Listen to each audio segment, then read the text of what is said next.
found us. More podcast, where we want you to know God more deeply, find lasting freedom, discover your destiny and make an eternal difference. Now.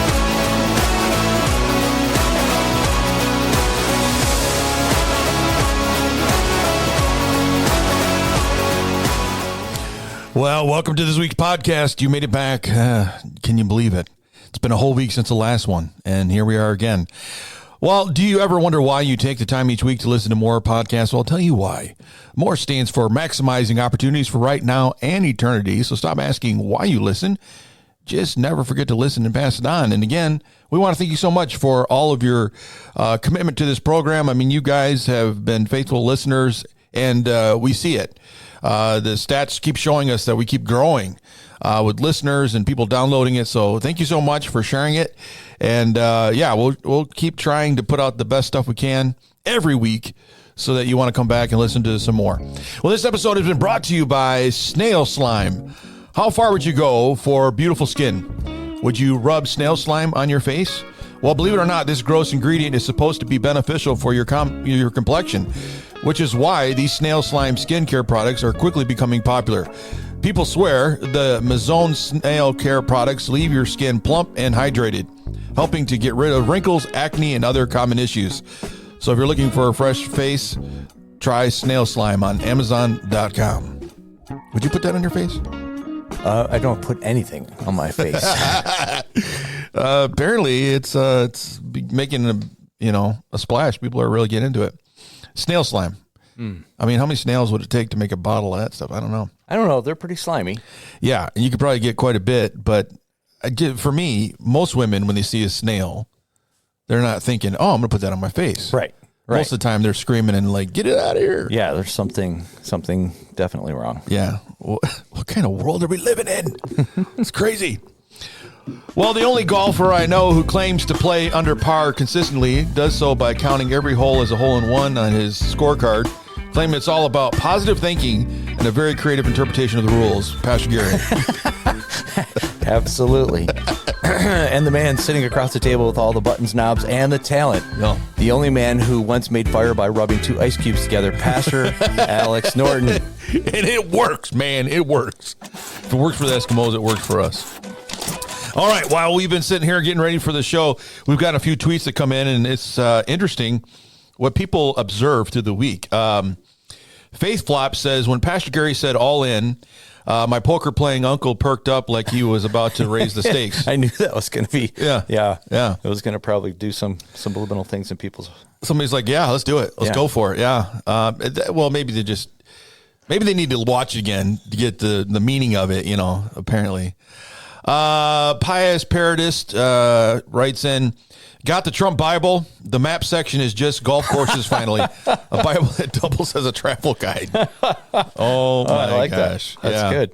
Yeah. So, so apparently they've removed the maps of Israel and put golf maps in there. That's good. If you're a golfer, maybe you want to get it. I was, the other day I was talking to somebody and they're a huge Trump supporter. And I asked him, I said, did you get the Trump Bible yet? They looked at me confused and they said they never heard of it yet. I'm like, how can you be a real? Yeah. You've got manga hats, manga shirts. Every time I see you, you're wearing stuff. You don't know anything about it. I said, well, it's out there. Yeah. And I gave them the website to check out. So might see some of those coming in. You mind if I interrupt for just a second? Yeah, go ahead. I don't know if our listeners know this, but this last week, a few days ago, Pastor Alex celebrated his 50th birthday. Yeah. And that's 5-0, not 6-0. But anyways, 5-0. And we had a surprise birthday party for him last night at the, what's the name of that restaurant? Hoppy's Landing. Hoppy's Landing. Yeah. It was a good time. Your face you were totally surprised. I was. Totally surprised. And then I do want to clarify that my table beat your table in the trivia. You did. You did. Yeah. And then we both got all the biblical questions wrong. Did you did? Yeah, I know. Neither of us.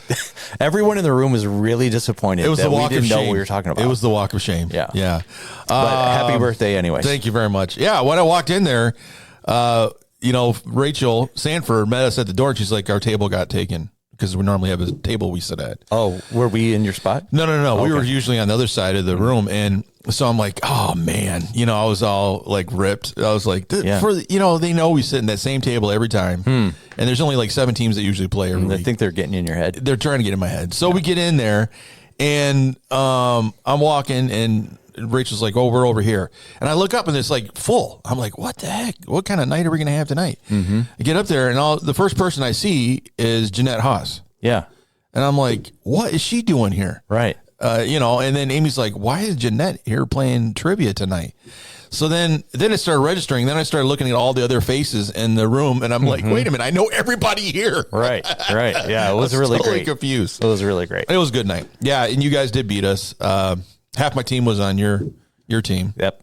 And they were the ones pulling the weight on our table. So yeah, they usually know a lot of those kind of answers. If it's a night where it's about weird stuff like cartoons. Or what year music. What year Vanna White started working on the wheel? Yeah, that was one of the questions last night. I know. 1982. Yes. I thought it was 79. Our guy at our table said 75. 75? I'm like, she was 12 when she started that. I thought it was 79 for some reason. I don't know. But 82, yeah. Apparently she started in 82. What was the other one that was? Oh, the volcano one was tough. Yeah, we only got like 3 or 4 of those right. Same here. And it was just 10 so volcanoes hard. in the countries they're associated with. Right. And the one that, you got Vesuvius, obviously you knew that one. I think we got that one wrong. Did you really? Yeah. Mauna Loa was the one we were trying to figure out if it's U.S. or not. And then we were like, wait a minute, Hawaii is in the U.S. Right.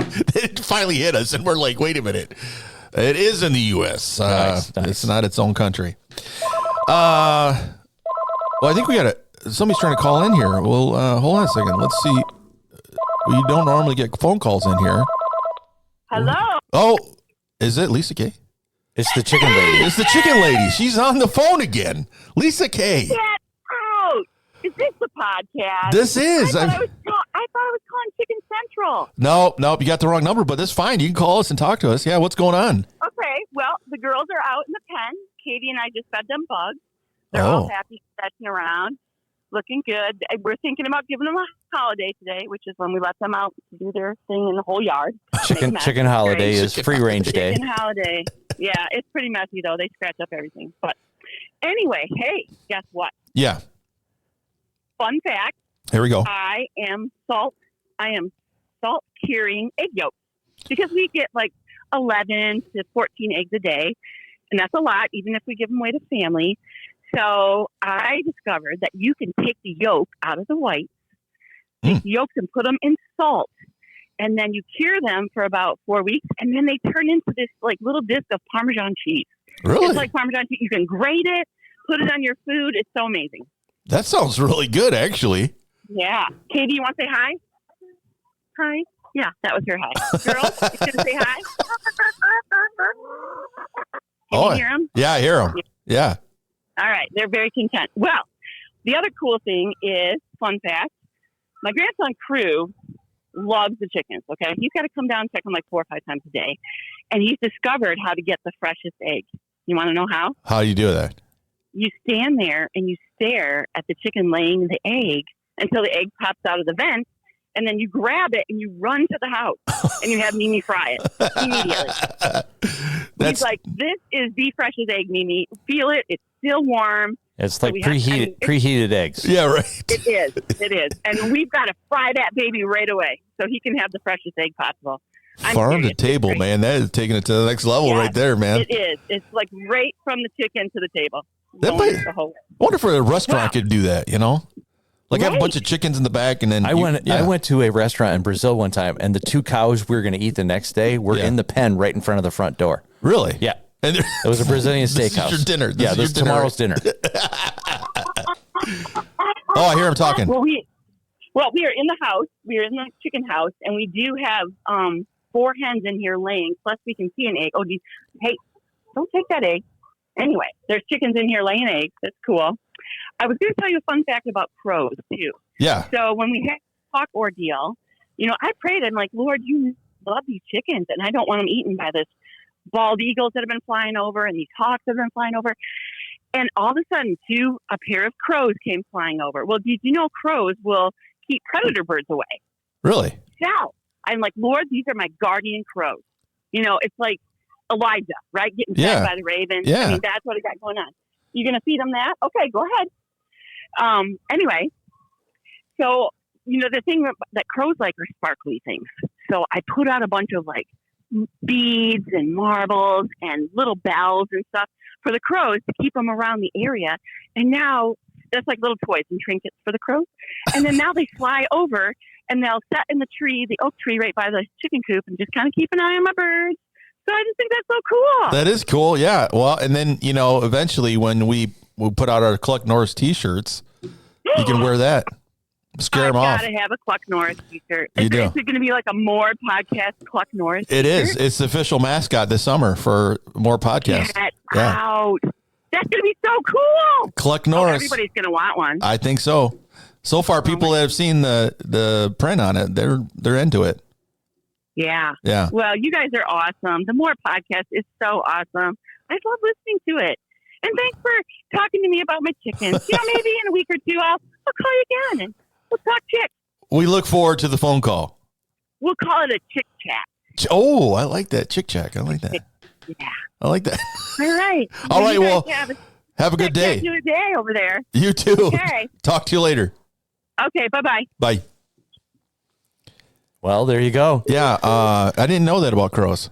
Yeah, they like sparkly things. They will take those things back to their nest. They'll bring you stuff really that they find. Yes, they'll leave presents for you as well. They're very super intelligent birds. So the eagles and stuff are scared of them, or they just don't want to mess with them? Yeah, crows are very territorial. And do you know that if a crow, what are they? They're in a group. They're called a murder. Yeah. If one crow is not doing his job, the other crows will take him out. They'll kill them if they're not doing their job. It's like, hey, start pulling your weight, right? Yep, exactly. Yeah. So anyway, she's making friends with the crows to protect her chickens. I like that. And now we can make the advertisement of what's going to happen this summer. We've got an official mascot for the summer. Yeah. Cluck Norris. Cluck Norris is the official mascot. Yeah. This was a mascot that Pastor Gary dreamed up somehow. Yep. And so we have T-shirts that we're going to be getting together. We're going to be selling them to raise money for the podcast ministry. Okay. And I think it's going to be fun. I mean, the ones that I saw, I think they're going to be good. Yeah. But it has our mascot envisioned the way I think Pastor Gary had it in his promotional mind. piece looked great. So I think we're into it. So be prepared. Those will be coming out here soon. Get your Cluck Norris t-shirt. And you can just walk around and let people know about the podcast. Plus, I mean, who doesn't want a Cluck Norris t-shirt? Right. I mean, it's so cool. And keep listening for the what did she call that conversation? The Chick Chat. Yeah, the Chick Chat. The Chick Chats will be coming of updates until the slaughter happens at some point. No, they're with us for a couple of years anyways. Oh, you're not gonna you're gonna hold on to for a while, yeah. Yeah, you do that about 2.5, 3 years in. And then it's over. Right. It's a dark day. Yes. Dark day for We're the all chickens. about production. We should do a special Dateline. Yeah. Isn't that funny how Dateline everything's like they had a happy marriage until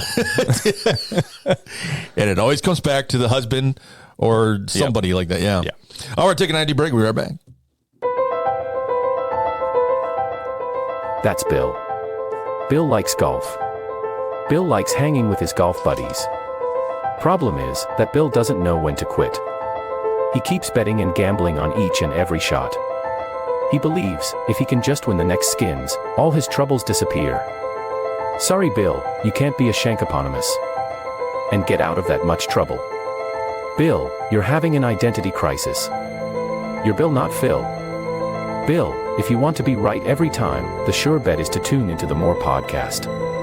At the More Podcast, even Bill is a champion. Don't be a Shankoponymous. Tune in every Thursday and all your troubles will disappear like your ball drops into the cup. Hello, friends. Jimmy Nance here, bringing you the Masters highlights for. Oh, good. I've been waiting for this. Yeah. So, hey, this weekend is the Masters, in which all true golf-loving people have been looking forward to. This is the first major of the year, And this will be the 88th Masters being played. It's coming, it starts on Thursday. Of course, they have some preliminary round stuff that starts today. They actually have a par 3 contest that all the pro golfers bring their families, and then their kids actually help them golf throughout the time. And there's all kinds of hole-in-ones. It's just a crazy time. So that's coming up this weekend, of course. And now, a lot of people want to know what's the field going to be like? Who's going to be participating in the Masters? Because there's been a split in the PGA Tour is separate from a new tour called the LIV Tour. So the LIV Tour is a Saudi Arabian tour that they've taken and hired all of the best players away from. You don't know about that? No. No, literally they were getting $400 million to leave the PGA Tour and go jump to the LIV Tour. Come on. And they had some fights and legal battles and stuff going on, but the Masters is not officially a part of the PGA, so they're having all those best players come back. So it will be a full stacked field with all the best players in the world. And of course Scotty Scheffler and Jon Rahm are the 2 last winners, and they're both in the field and they're both coming in kind of playing excellent golf. And then the one bit of news everyone wants to know about is, where does Tiger Woods stand? Right, yeah. Right. And he's the guy. He's still the guy. Yeah. Everybody comes to watch. His chances of winning are 1 in 140. Oh, really? Chances, yeah. That's kind of high. Yeah.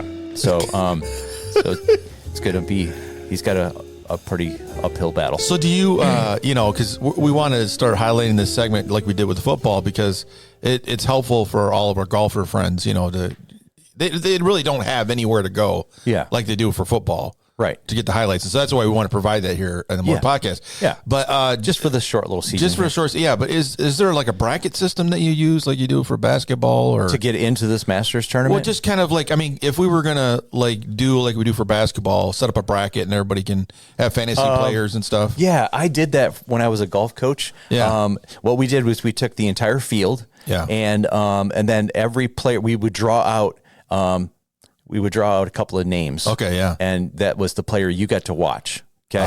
Okay. And then you got to pick a few extra because there was lots to be able to pick from. Right. And then you would get points for how they ended up in the tournament. And then whoever ended up with the most points would win our little mini contest, so our little fantasy league, so to speak. Yeah. It was a lot of fun. Kids really got into it. So this is something you made up, but I made it up. They don't really have a fantasy league. Not that I'm aware of, but I think it's time to start pushing for it. I would think about it. Yeah, I mean, you've got fantasy leagues for everything else. Yeah, I mean, come on. Didn't we have like fantasy league for the Profits Fantasy League? Yeah, this last weekend. I think so. Yeah, we did. I got some comments on that. That was really fun. Yeah, got a few. Yeah, but I think that this is helpful. I think. I mean, I don't know a lot about golf. I mean, I tried to play the game. I know every now and then. Played. Yeah. I played, but usually. It doesn't end well for me, but I get out there. That's what an eraser's for. Right. That's when I use my own. That's when I like to talk about the score. Right. At the end of it, I just want to hear, it was better than last time. That's that's all I need to hear. Then that's good. Yeah. Well, thank you, Pastor Gary, for that highlight, and look forward to it coming back next week. Yeah, we can give the results of the Masters. This is going to be good. Yeah. So I already pre-warned everyone that this week at small group I will be running a little late, because it's going to get over with about the time our small group normally starts. And it's like, hey, I'm sorry, you're going to have to keep going with this on your own. Priorities. I know during football season, Sean and I talked about this many times, that it was tough. Right, to get up and leave in the fourth quarter to go to small group. When the game's still going, and you just... But the last 3 weekends I've been watching golf, I've had to leave on the 18th hole with the whole match on the line, and I'm like, all right, shut it off. I've got to go to small group. It's time to go, Yeah, well, see, that's why I've worked out our small group, so that it's earlier in the day. I've noticed that. So that I could just go and watch the game, The power of being in charge, I guess. That's right, yeah. I make it sound very spiritual, though. Mm-hmm. It's better to do this earlier. We're still coming off the power of the service. That's right, yeah. And so this is just a carryover. Right. Just want to make it better for everybody. All right, we'll take an ID break and be right back.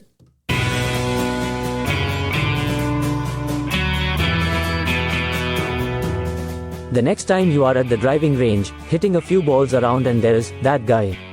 You know the one. He overspent on his clubs and his shirt is so bright it requires batteries. Funny thing is, he couldn't hit a straight shot if his life depended on it. Sure, he thinks he should be on the tour and he wants you to know it. At first you thought he was speaking in tongues. Then you realize he was making up new curse words. They flowed from his lips after every errant shot. No car in the parking lot is safe. Birdies, forget it. All the fauna huddle down in fear for their lives.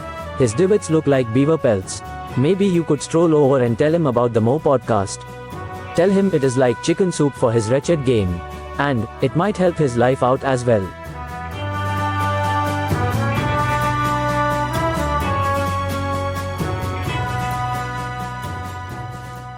That by far for me is the funniest one out of You like that one? I like that one a lot. That's hilarious. Hector is doing that one, right? Yeah. He's Hector. Hector, yeah. Well, Babylon News, we have some new headlines that have hit the airwaves that maybe you weren't aware of. This is just, for me, it's always helpful. Like I've said before, you watch the normal news and it kind of gets in a rut. And so it's kind of good to hear what's really going on in the world. NFL refs prep for next season by staring at the eclipse. They just hit the headline. We're going to burn out our retina so we can make better calls. They will be. Actually, I think it helped. U.S. news report, despite all things football being on hold during the offseason, NFL referees showed their dedication to their jobs yesterday in preparing for next season by staring at the solar eclipse. The officials said that they wanted to be in top form when the season begins this fall, which meant staring intently at the harmful, unfiltered solar rays as they bombarded their eyes and caused irreversible damage, which, I think most... Are you deaf? Are you blind, ref? I know. Yeah. It gives some credence to that when we say it, because obviously they're preparing themselves. Well, it gives them an excuse why, maybe they don't know what's happening on the field or why they're throwing flags for no reason. Mm-hmm. Yeah, that's usually the problem. Another one hit the headline news here is Caitlin Clark is going to retire from the spotlight and enter into the WNBA. Cleveland, Ohio. That actually has a really funny meaning behind it because nobody watches the WNBA, so she's retiring from the spotlight. That's right. She's done. She's going to get less views. Oh, yeah. Going from college to pro. Well, they were saying that when she was, more people watched that last game than they have in the NBA. And it's crazy. Following a heartbreaking loss that capped what had been a storybook run in the NCAA women's basketball tournament, Iowa standout Caitlin Clark announced her plan to retire from the spotlight and fade into obscurity with the WNBA, with her popularity at an all-time high and fans across the country hailing her as being among the greatest players of all time. Clark said that she had spent enough time in the public eye and was looking forward to moving on to the next chapter of her life in the quiet anonymity of the WNBA career. So that's so funny. Yeah, it should go down from 14 million views down to maybe 7,000. Right. If that. Have you ever watched those games and they pan out to the audience and it's like the first two rows got people and then the rest of it's empty? Yes. Yeah. And I watched a guy that was talking about just the skill level. Yeah, between the men's NBA and the women's WNBA, and they just show highlights of them missing wide open layups. Oh yeah, and it's to me when I watch it. I've tried to watch it every now and then. It's like watching a high school game. Mm-hmm. The expectations are there, right? It's the kids playing, and that's like when I'm watching WNBA. I'm like, it's just the kids playing the game. They try. Mm-hmm. Unless you get it. Did you hear about that one guy was playing on a team and he says he was a woman, he's playing and they called the game after like the second quarter because 3 girls got hurt. Oh yeah. Playing against them and the coach is like, we're not doing this anymore. Right. And so they called it and so they refused to finish the game. I was like, good for you. But at the same time, I'm like, why? The guy is like 7 feet tall, and all these girls look like little midgets coming up to him, trying to block him. And so I'm like, oh my gosh, it's hilarious. It's a good laugh if you got a sick humor like I do. Bible scholars believe Noah made over 977 trips to Home Depot during ark construction. I didn't know that. Yeah, I didn't know that. That's right in the Bible. That is in the Bible, according to an article that came out of Oxford. Citing newly discovered evidence and reinterpretation of some of the earliest available Hebrew text, leading biblical scholars now believe that Noah made over 977 trips to Home Depot during the ark's construction. Though not explicitly described in the original Genesis account, scholars agree that it is all but a foregone conclusion that a construction project of such a scale would inevitably result in an astronomical number of trips to Home Depot. Regardless of how skilled Noah and his sons may have been as builders, they needed help. I mean, where are you going to get all that wood from? Right. I mean, if you think about it, you got to cut all those logs and plane them and get them ready to go. Just go to Home Depot. Yeah. Yeah. So it's interesting, though, that Home Depot shows up in sacred text like that, you know, so many years ago. You have to go right to the original, though. It gets translated out to our English. Yeah, and probably Home Depot could be a Jewish word for, you know, getting wood or getting products you need to build an ark. I mean, maybe, I don't know. Let's do this. 977 trips. That's a lot of trips. Yeah. That's my normal project list. Yeah. Isn't that the way it works? Like you get ready to do a project and you're like, okay, this is all the stuff I need. Go to Home Depot, get it. And then you get home and you're like, oh, I forgot this or I forgot that. When I turn in my budget for the project, fuel costs are usually one of the highest parts of the project. Going back and forth. And then you get in there. Well, you know, the problem I have is going from Lowe's to Home Depot. Two different stores. Right. Things are in different places. Yeah. And you get in there and you're like super confused. The other thing I've noticed that I've done a few times is I bought something at one of the stores and then I go back to the wrong store to return it. To return it, yeah. And they're like, we don't sell that. Yeah. That's not our sticker. And they're like, well, where did I get this from? Then I'm like Home Depot. But now, you know, there's a Menards opening up in Gaylord. Really? Yeah. And I'm pretty excited about it because they offer that 11% rebate. Yeah. Oh my. Yeah. It's just like standard. Oh my gosh. Rebate. Yeah. And you get that and you get money back. And that's my wife. We had one in Escanaba. My wife used to save all those up and then she'd go in and buy something goofy for the yard with it, you know. They're not accumulative, right? You can't add 11 and 11, get 22% off, right? No. But what they do is you every time you purchase something, you turned it in with the receipt. Okay. And then they give you money towards, you know, your next purchase or whatever. You can build that up. Oh, so like one time I remember the big one we got was for $83. Oh, yeah. And so she went crazy over in the garden section. So 11%. So you spent $800 and some odd dollars. Yeah. $900. Well, you know, a lot of times it was for work. That's probably just not even a full size refrigerator at that cost. Yeah, right. Well, you know, it's great because you go in there and what always cracked me up is that, you know, you have all this stuff that you use to do stuff in your home. And then they have this section in the back where it's got the food and the dog food and all this stuff. And then of course they have a section on books, like, you know, like books to read, you know, novels and stuff. I always thought that was really interesting. Is there a place to sit down and have a cup of coffee and read one of these books? Yeah. Well, that's what I would do when she was shopping and I didn't need anything. I would go sit in the garden section and just kind of recline and in one of the lawn chairs. Yeah, right. Read a book. Just dream about having that Blackstone and that and all that other stuff, man. Oh my gosh. You know, there's a national holiday for Blackstone. No. Yeah, I just saw it on the news. What day is it? It's coming up here probably the next week or so. Does it have like a catchiness to it, like the May 4th? Be with you? No. It's Nothing just like they're that? just basically they're going to be selling Blackstones cheaper, but then they're having a Blackstone holiday, and you can make stuff on your Blackstone and send them pictures, and they'll put it on their website of you using your Blackstone to make stuff.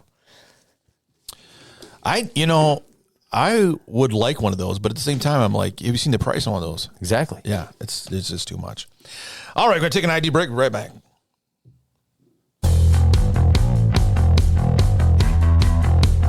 We want you to know God more deeply. Find lasting freedom, discover your destiny, and make an eternal difference. More podcast.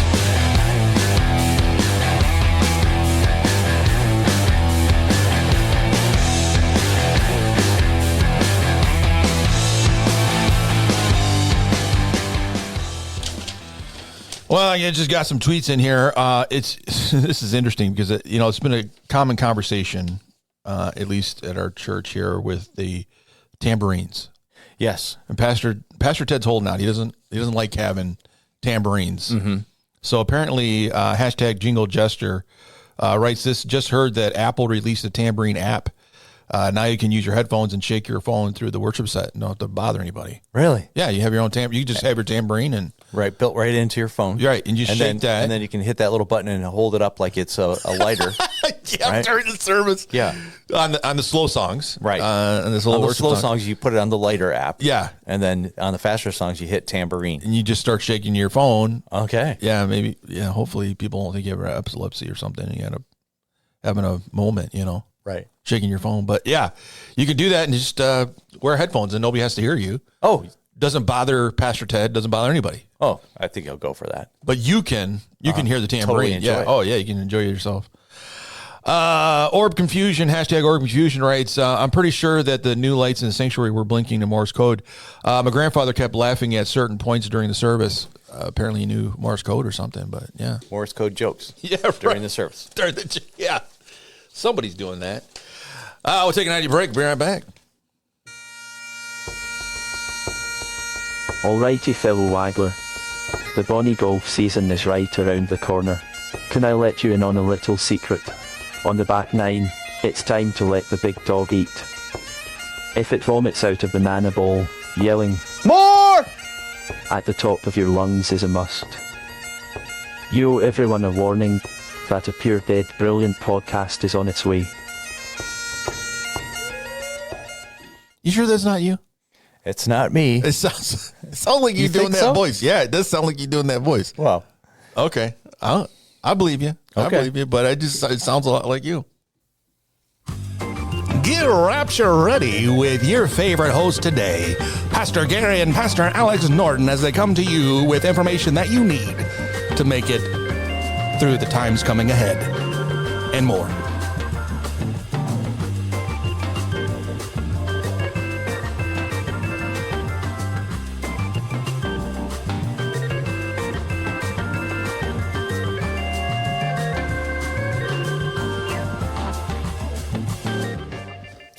Well, it's interesting. A couple of researchers got together and decided that they wanted to just kind of figure out what people are talking about, especially about God and the church and the day that we live in. And they found something pretty interesting when they started looking into the Google search engine, like how people will search for different things. And they found that it revealed 7 interesting search questions that were brought up constantly, quite a bit apparently. So Google shared this information with them. But as I'm looking at the list that was given, it actually kind of made me a little excited that people are talking about God. These are questions that people ask. Now, as I read them to you, that you're going to seem pretty obvious, but I think what it should do is encourage us to know that people are asking some of the basic questions, some of the things that we hope that they're asking about. But it just kind of warms my heart thinking that, the nation is looking for God in the midst of all this. You would think that maybe nowadays they would be like, we don't really need God. We don't need, God doesn't really matter. But apparently he does, because they're asking these questions. And so the 7 questions that were brought up in the search engines were pretty interesting. Number 1 is, this is pretty obvious. Is there a God? okay. Yeah. Mm-hmm. So I think that just kind of reveals a lot, that people are wondering if God Right. I does love that exist. scripture Yeah. that says before you can have faith, you have to believe that he exists. Yeah, right. Yeah, and so they're asking that. I'm not really, don't write me an email asking me, well, how many people are in the surveys and stuff. They don't know, because it was done. People type it into Google and then ask this question. Okay. So I don't know if they have the numbers or not, but it's sure quite a bit. Yeah. The second one was, why does God allow pain and suffering? Which that's pretty common. I've heard that a million times. Sure. But it's interesting that people are asking that question. Mm-hmm. Is the Bible reliable? Nice. That's a good one, right? Yes. I mean, people are wondering if the Bible that we use to preach on Sundays, is that reliable? Is Jesus God? That's an interesting question, isn't it? I like the fact that they're asking it, because Yeah. it shows that they're recognizing the divinity of Jesus. I wonder how many asked that question like after Easter. Right. Or Before, during Easter. Yeah, is that something that was searched more in that time? Mm-hmm. The 5th one was, can I know God personally? I like that one. That to me is an interesting question of kind of wanting to know if God is, we always claim that he's very intimate, that we can hear him, he talks to us, but we got people that are asking that question. That's interesting. Number 6 is Christianity too narrow. Yeah, like the rules and regulations kind of things we talk about. Or yeah. the way you get to God is through Jesus. I am Yeah, the okay, way, yeah, I the get that. truth, the light. Yeah, they were like a broader. Yeah. Broader. Yeah, okay, I get it. I'm glad you saw that. I was just like, again, maybe they think that we got a lot of rules or something. And the last one is, does life have a purpose? I thought that was interesting. Yeah. That they're still asking that kind of question. Well, I know that there's a number 8. I dug and did my own research. Yeah, you did your own research. I did. Okay. And I ran my own Google little survey thing. Yeah. And number 8 was, how do I win the Bluetooth speaker on the More Oh, podcast? That was yeah, actually right after. that was does another my life top one. have a purpose? Yeah. How do I get the speaker? People are like, what? Is that in there? Yes, it is. Bluetooth speaker or or the podcast new shirt. Yeah. the new T-shirt, The new T-shirt, yeah. the Cluck Norris T-shirt. Cluck Norris, yeah, no, they want those. I think if you put them out on the table and let people pick which one, I think they would go for the T-shirt. Yeah. Well, did you see that we have 2 versions of the Cluck Norris? No. We have the one that I showed you, Okay. and then we have one where he's standing up and he's showing off his muscles. Really? Oh yeah, yeah, yeah. He's like ready to kick some butt. Can he Some do a hawk butt. roundhouse chicken kick? It looks like you could. Okay. It's like you're gonna mess with me. Uh-huh. We're gonna walk pay. away. You're gonna walk away hurt. So I think these are some things that we should really be excited about as a church. That we, all is not lost. We're not living in a nation where people just don't want to hear about the gospel anymore. They're asking these questions, and it's evident that something as Stirring. woke and liberal as Google. People are searching, and they're trying to ask these questions. So, I guess as a church, we need to be saying to ourselves, not to be scared to share the gospel. People are asking. People are asking, yeah. People want to know. People want to know, and so you should be willing to. It would be fun to do our own little survey and find out how many people could answer these questions. Oh, that's a good point. Yeah.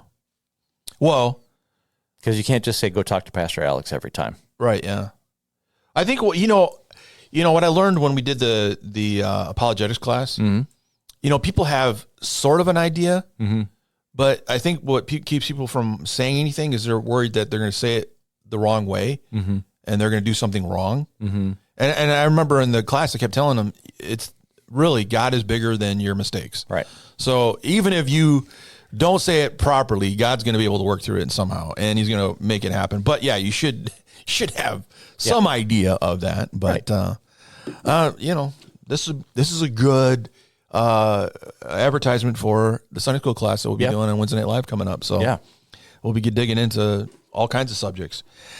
So yeah, I mean, do you got any comments on this? I mean, it just caught my attention. I thought it was. I think that'd be a lot of fun to hand this out to your Sunday school class and just say, can you scribble down a basic answer to this? 4 or 5 words. Can you? Don't need scripture. Just tell me basically what is this? Yeah. And why? I think that'd be Is good. Jesus God? Yeah. Why? Why do you know that? Yes. Why? Why? But be like, yes, He is. That's all I have. I think it'd be good. I think it'd be really good. We'll take an ID break. We'll be right back. It's time to saddle up for more podcast.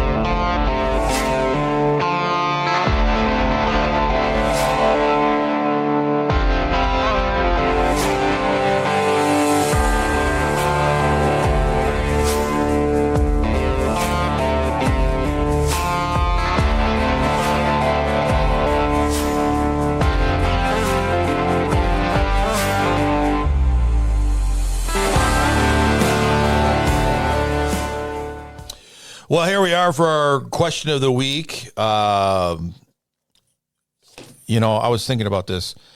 If we have the big question and somebody wins, are we going to just stick with the podcast T-shirts and the speaker, or are we going to do any of the Cluck Norris shirts? I think it's time to start expanding the prize vault. Yeah. Include some of the Cluck Norris T-shirts. Yeah. And we do have a bazillion, what are those, water koozies? Okay. We've been stocking them away for the summer. Yeah. So we can give those away. Okay. Those are still, it's still a whole shelf of those. So we got a little bit of everything. But I think what's kind of cool is that we can now, because the sweatshop has really expanded its abilities. So we have a lot more Oompa Loompas working. So we can do more specialty T-shirts too. Yeah. So before you know it, we'll have different podcast T-shirts for You know, different I kind was of thinking things. we should get a picture of you in one of those like stand-up posters, life-size stand-up posters. Yeah. You know, put the T-shirt on you, have you hold your koozie, you know, wearing the Moore hat, you know, do the whole thing. Just dress you up with all of the swag that is available. This is available. You can get, yeah. Well, I think it's. Can we do it? We could, yeah. Okay. I think it's a good idea. We should just get it set up, ready to go. Mm-hmm. Have it available, standing right there. Well, you know, it's funny because the other day somebody was getting a water out of the cooler, and I have our decal on the cooler. Okay. And they're like, those people look really familiar. Like, who Were they serious? They were serious, yeah. And I'm standing there. I was just like I was just eavesdropping. Mm-hmm. And one of the ladies at the coffee, she's kind of new to the church, and she's like, "Yeah, I don't know. I saw that too, and I was like trying to figure out who these people are." And she goes, "I think it's something that has to do with the church." And the lady goes, "Well, that's kind of cool, but it's like a radio show, or what is it?" And she's like, "It says a podcast on the front. I'm not sure if what that is. I don't know much about podcasts." And I'm just like dying. I want to say something so bad, but I just can't. Can't. I got to let it go. And they just kept talking about it. I'm surprised you didn't just pull out your Sharpie and just autograph the forehead right there. Right, yeah, and just go for it and see what happens on that one, yeah. Hello. Hold on here. We got enough Cluck we've Norris got update. Something else happening here. Chick chat. Can you? This is Chick Chat, but are you ready? Yeah, I think we are. Okay. Hey, guess what Katie May just found? Morel Tell mushroom. Papa what you found. Tell him found a mushroom. What? Mushroom. Well, she's staring at you, but she found the first morel mushroom She gets by herself. She gets $1. She's out here. Here, mushroom. Here, mushroom. And then she's like, Nene, look. And she found one. A morel mushroom? Yes. I'm like, Katie, you should be good at this because you're really short. And then she's like, look, Nene. And then she found one. Oh, I can't believe it. that's worth some money. Okay. Yeah. Morel mushrooms are out, everybody. I'm not telling you where I'm finding them. No, don't do it. Don't do it. Spot. It's kind of like the groundhog. Once you see one, right? That's right. Once Spring's you see coming. one, there it is. Okay, thank you for calling in. Yep. Okay. Bye. The morel mushroom. Oh, come on. That's good stuff right there. Yeah. My wife loves those. Yeah. Chickens, morels. She's just kind of a bushcraft woman. Yep. You know, on that show alone, she probably would win. Oh, yeah. Yeah, to put her out there. She would be eating everything. She knows how to forage everything. Right. There'd be nothing. Yeah, she'd be like, I could survive on this. Yeah. You know? She's like, why are you guys showing up? They're like, everybody else tapped out. She's like, I'm just getting started. She'd be like, I'll stay out for another 100 days. Yeah. Don't worry about me. Okay, so the big question. So we can expand it and do different kind of things with that. But what was the question from last week? I can't remember exactly, but I think it was what gets burned? Was that it? Yeah. Yeah. What does Elisha burn? And it's the plow. The plows. Yeah. Yeah. He burns the plows. So and if you answer butchers the plows, and he butchers his oxen, basically burns his tractor. Yeah. And then cuts it up and hands it out to all the townspeople. That's hardcore. Yes. Yeah. That's like, burning the plow is one thing, but man, the poor cows are like, what? What did we do? Just let it go. Butchers them up. So if you got that right, great. You sent that to HarborLightBibleTrivia@gmail.com, HarborLightBibleTrivia@gmail.com, all lowercase. And we appreciate it. And we're going to put your name in the magical Wilson Insurance hat that just provides all the dreams from so many people. Yes. Yeah. Not only with insurance, but also with prizes. So we keep putting that in there. But the question for this week. It's coming from the rich young ruler. We're going to be speaking about him this weekend. Yes. But there is a fourth descriptor. Okay. So he's rich. Yeah. He's young. And he's powerful, right? Yeah. There's another descriptor that gets overlooked. What is the fourth descriptor of this could be good. This young man? Is that a translational thing or is it? It's right in the scripture. It's just nobody lists it as one of his identity markers. I like it. So if you have a Trump Bible, you definitely will be able to find it. You'll be able to find it for sure. Yeah, for sure. And if you come to Harbor Light and listen to the sermon or watch online or any of those kind of things, you'll be getting the answer. That's right. I'm going to be highlighting this fourth descriptor of the rich young ruler. Oh, so it's going to be like focused on. Yes, on Sunday. I'm praying. I'm believing. I'm supposed to focus on this. It'd be good, descriptor. Yeah. So if you're here, you will know the answer. You will get the answer. Yeah. Well, if you get it, either reading it for yourself or getting it on Sunday, you can send that answer to HarborLightBibleTrivia@gmail.com, HarborLightBibleTrivia@gmail.com, all lowercase, and let us know your answer. And then we'll take your name and put it into the magical hat for Wilson Insurance that provides all the dreams. And we'll pick that at the end of the month. And, by that time, I was out, hitting the streets, trying to get us some more sponsors. Yeah. And I have a new one. Do you? Yes. The Carolyn May food truck. Oh. Her pies. The Carolyn May pies.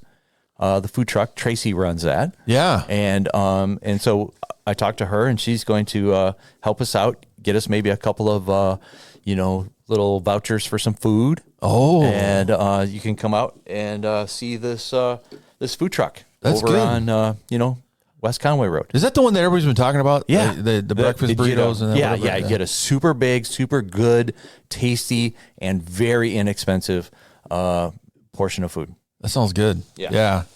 Farm to table. Yeah. Yeah. I didn't see the chickens in the food truck, but I'm sure it's fresh. She's like, well, it's going to be about 10 minutes until the chicken lays the egg and everything. So then it'll happen. Can you imagine that? You go to the food truck, and then while you're in there, they're like, here, hold this chicken while I get your eggs done. I'm still just living in a dream world, just figuring out how chickens lay eggs without a rooster. Yes, I remember last week revelation for me. Mind was blown.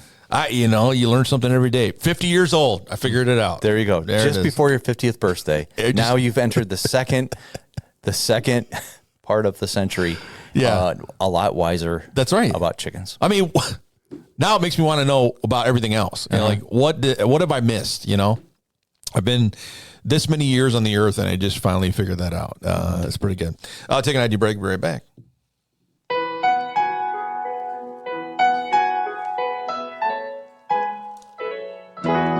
Hello, friends. Jimmy Nance here with you. As you tune in each Thursday, you have just turned Amen Corner and you're headed to the weekend. Accumulating over the years have been hundreds and hundreds of hours of rich content and plenty of tomfoolery.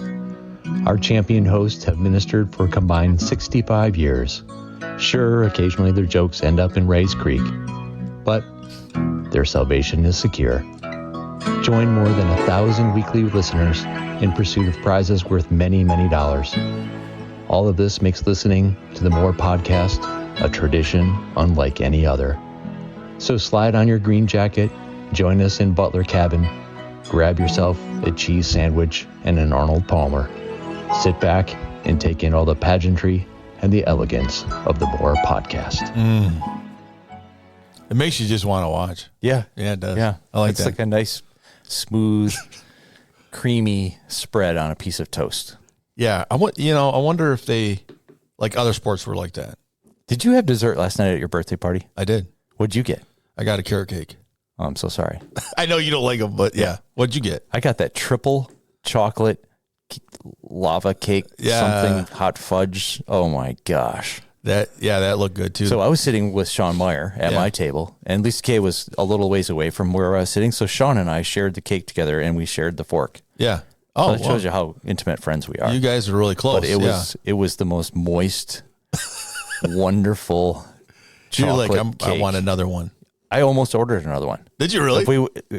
I think I got it in the second round, and it's like 5 rounds long. Yeah. I had plenty of time to digest the first piece. Just do another one before you leave. Mm-hmm. Yeah. Who is it? Sarah Murray. She got a peanut butter pie, that was the second one I was looking at. Okay. But I just. Do you ever go on vacation to one of those all-inclusive resorts where everything's included, like the food, everything's included? Yeah. Yeah. So I went to one of those one time down in Mexico. Yeah. And I would go get the different grilled seafood platter. I would get 2 of those. Okay, yeah. Okay, and then I would get the 2 chocolate cups for dessert, which were literally chocolate cups with chocolate mousse inside with chocolate sprinkles on the top. Yeah. Okay, I would eat 2 for dessert. Then I'd have 2 sent back to the room so they were there when I got there. Oh, it was just so wonderful. That's the best, right? Yeah. You know what? I wasn't sure if I saw this right, but on Tuesday at staff meeting, I saw the jellies for the toast, and then did I see a bottle of maple syrup there too? Probably. Yeah. Did you put maple syrup on your toast? I did not. Okay. Is that why it was there? I think it's for your coffee. Oh. We have maple syrup in our coffee every morning. Ah, okay. Yeah. I was just thinking he's dipping his toast in maple syrup. I don't know. No. Okay. I didn't actually get to eat it that particular well, you know what I was really tempted to do? This is my thing. I didn't want to do it because Amy's like, don't, because it's going to stink up the place. I was going to burn my toast. I like to burn my toast. Oh. So carcinogen. I was going to, char it up. Yep. And she's like, no, because it's going to smell the whole place up. People are, people are enjoying their It has this very unique and distinctive smell, burnt toast. To me, I don't even know how to explain what it tastes like to me, but, I get a lot of flavor out of it. I know you can't taste anything or smell anything, so it just has to be that potent in order to be able to break through the barrier. Yeah, I do that with my coffee too. I drink coffee at the office. I'll brew it up through the Keurig, and then I dump instant in there too. So it's double dose. Wow. Yeah. Okay. It's like an Ola Slick, but it's good. Great. I don't know. I thought you were going to say you double roast it through the Keurig. I've tried that, but it doesn't do much. Okay. You try it, and it's I don't know what kind of coffee's in those little cups, but it's not enough. All right. Well, today on Bible Talk, we are discussing Pastor Gary's new exciting sermon series, All In. 1 Kings chapter 19, we found ourselves this last Sunday. The prophet Elisha shows his commitment to going on by burning his plow. So what does that mean for our own faith journey? Does God require a burn the plow moment for us, or is it something else? And so Pastor Gary is going to help us understand that today. Pastor Gary, welcome. Thank you. So what are we talking about with this new series? It's pretty exciting. I had a good time on Sunday. Yeah, I'll kind of unfold it a little bit for you how it actually developed. I had a different series lined up for the following Resurrection Day Sunday, and through some prayer, I just felt like God wanted me to change things up, so I kind of erased that former series. Yeah. And then I literally prayed and just said, what do you want me to talk about? And God said, I want you to go all in. So I put that on the schedule and kind of planned it out a little bit. And then Miss Jill, she's always looking for the graphics for it. And so she's like, can you send me a graphic for All In? So I kind of perused through the internet, and I found a really cool graphic. Yeah, that is cool. It was really cool.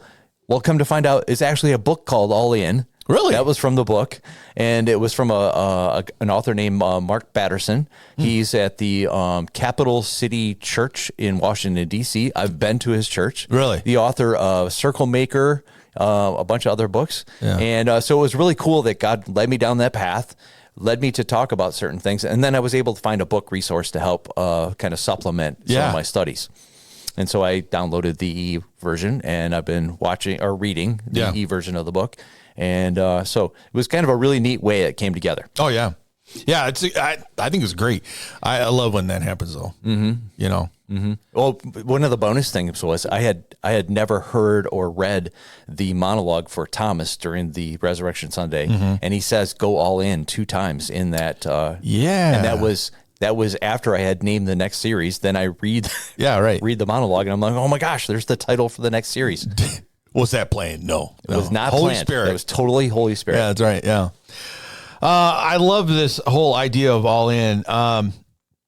But, kind of give us an idea of, what does this mean to be all in the context of our faith journey? So I set it up this last weekend that Resurrection Sunday is great news. You're saved. Jesus Christ is your Lord and Savior. He's your Savior, right?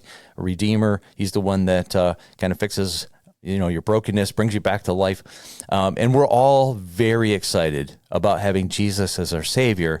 We're just not too sure or very excited about making him our Lord. Yeah. The master of our life, the one who now is calling all the shots, the one that we're following, obeying. And so that idea that we have a Savior in Jesus, but he's also our God, our master, our authority. How do we move from just Resurrection Sunday salvation to following and becoming a disciple and going all in and making him the complete leader of our life? Yeah. So that's really the tagline on the book actually is the gospel costs you nothing, but demands everything. Yeah, I like that. Yeah, I thought that was interesting. concept that you're talking about on Sunday, because you're right. I think we live in a day and age where people love the fact that the John 3:16 Jesus is what we hear, and it makes you feel good. Mm-hmm. But then there's the fact that he's sovereign God. He's in control of everything. Yeah. And all of his disciples that we had followed him, give it all or don't come. Right.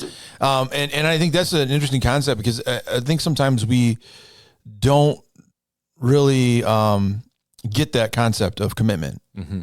Like we don't think that that's part of it. Like, it's kind of like an a la carte thing, like I'll do this part, but the other part, come on, really, do you expect me to do all that? But the truth is, yeah, you're right. Yeah. It is exactly a la carte, or what I call, compartmentalizing, where we let Jesus be Lord of all, from, 10:45 to noon on Sunday, but the rest of the week, I'm kind of in charge. Yeah. Why do you think that? Why do you think we think that way? I mean, we have a very, very egocentric we have a very, it's just all about us. Yeah. Right. And as long as my needs are being met, I'm responsible to make sure myself that I'm happy. Yeah. Well, that's going to lead to this approach where Jesus, take part of the part. Why don't you take care of the stuff that I don't want to take care of, or makes me feel uncomfortable? Yeah. Why don't you take care of that? But I'll lead the rest of the time. Yeah. You probably don't know what you're doing.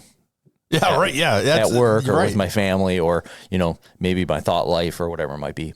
Yeah. And I don't know, I think that there does come a point in every Christian's life where you have to eventually make that decision of who God is and who you are.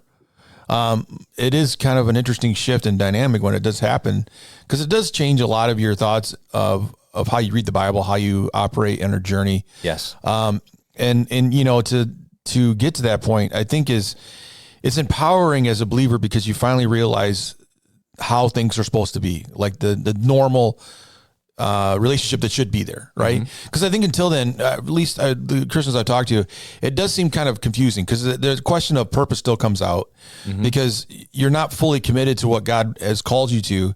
And so the idea of purpose is still kind of hazy, because you're still, like you just mentioned, infusing your purpose in there, what you think should be, and expecting God to say, okay, you do it. You do what you need to do, whatever you think is right. And it's not until we finally say, okay, God, what do you want me to do? I'm giving it to you, that it becomes clear, right? Yeah. And then all of a sudden you're like, oh my gosh, what was I doing this whole time? Why didn't I commit everything that I should have? And to me, I remember that when that happened to me, it happened at a moment where I finally said, okay, God, if you're calling me like into the ministry, then you got to have everything, and I can't really kind of have my own, plan B. And I specifically remember in my own life where, that idea kept coming up. There's no plan B, it's either this way or nothing. And the idea of burning your bridges, moving forward. And I think sometimes it's a scary concept for people, not just necessarily in ministry, but in general life. Sure. To say, okay, I got to burn that bridge and I'm not going back there anymore, whatever it was. But I'll tell you, it is inspiring and freeing. Yes. When you walk away from it and say, I don't have that constant confusion or that draw from the back. And if we go into the Old Testament, I mean, that's really what God was doing with the children of Israel, right? Yes. He's like, quit trying to have plan B, just follow me. Yeah. If you're the Old Testament is a beautiful one. When they go from the wilderness into the promised land, you can't halfway go into the promised land. Right. You're going to have to cross the Jordan. You're going all the way in. And but you need to consecrate yourself and set yourself apart and get yourself ready for this journey that you're going on next with God. And let's cross the river. And you can't tiptoe on both sides of the river. Right. You got to go in one side or the other. The other thought that came to my mind when you were sharing is that when you go to ride in a car, you can't keep one foot on the pavement and one foot in the car. That's not going to work out well. Something's going to hurt. Yeah, right. Yeah, and it is. I think it is tough. I mean, because that's not our normal way of thinking, right? That's part of the original sin, is that we wanted to be in control and not God. We didn't want God to have that much control, and it's been sort of this constant fight from every generation, and it's part of our Christian journey as well. That constantly relinquishing that I think inherited attitude that's there, and finally say, okay, you know what, I'm not going to take the wheel anymore. It's going to be you. Yeah. Yeah. I mean, you talk about faith. That is faith. That's faith in its purest sense, that you give up everything and follow. So I'm going to, while we're sitting here talking right now, Yeah. I've just thought of a story I'm going to tell this weekend Yeah. about going all in, and I'm going to use the vehicle as a part of the story. So I've got a story to tell that you'll want to come and listen to. You didn't try to drive the car like that, did you? I'm going to tell you a whole story about that. It involves a truck and my leg almost coming off, and yeah, it's going to be a good story. Yes, it is. Oh, Yes. just gave me the look like you're pretty close to the story. Yeah. Okay. Yeah. I think it's interesting though. When we look at the disciples and you see that happening with them, where each one had to have that moment. Mm-hmm. You know, and sometimes he would say it and not really mean it. You know, like Peter, I'd die for you, and then Right, you know, right. And he abandons. then bails on him, but eventually he gets it. But it has to happen. I don't see how you can get out of it. You know, as a Christian, you're just not going to just waltz into heaven and say, "Well, I did it my way." Mm-hmm. You know, there's going to be a moment where you have to say, "Okay, I'm going to fully commit." Yeah, that was something that I treaded into a little during this particular talk. Is can I have Jesus as my Savior and not have him as my God? And there was a quote that I used that if he's not Lord of all, then he's not Lord at all. Yeah, I like that quote. That's big time. That's rubber meets the road. Yeah. That's slapping you in the face with the Bible. That's the words of Jesus kind of stuff, right? You can't be my disciple, Yeah. right? You can't. No, it's not. It's impossible. So, so I think the other quote that we used during the talk was that Jesus is not interested in you being informed about him, but transformed by him. Mm-hmm. And so I think that's the bigger picture of what Jesus wants is your transformation. Right. And so can you get to heaven just as having Jesus as Savior? Yes. Yeah. But there's a lot more that he really desires. Yeah, you're not really living the life to its fullest, right? Because Jesus said, "I've come to give you life and give it to you abundantly." Yeah. That's what we're talking about. Right. And I think if you leave Jesus as Savior only, you've cheapened the sacrifice that was made for you. Yeah. And, you died on the cross. Thank you for your salvation.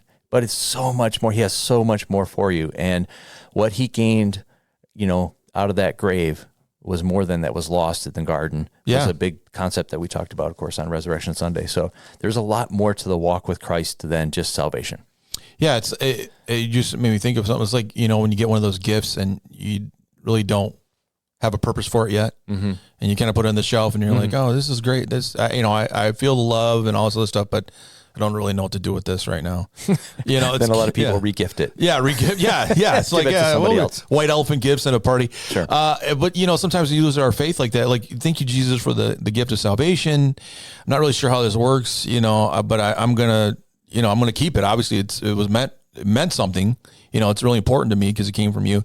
But at the same time, I don't really know what to do with it yet. And to me, it's like you see Christians that are living that life, and they'll come to church on Sunday and they'll be a part of different activities and whatever, but they don't really ever embrace the fullness of what your relationship with Christ can offer. And it's kind of like you're just leaving the gift on the shelf, not really getting into it. Yeah, and then either by observation or maybe even a small conversation, you can spot the people who've gone all in. Yeah. The joy factor, the love, the purpose, the fulfillment, and then those that have just Jesus as Savior, and not as Lord. You can tell real quickly. Yeah. Well, in like we've noticed and talked to each other about this a lot, but what we do, you can't do it halfway. Right.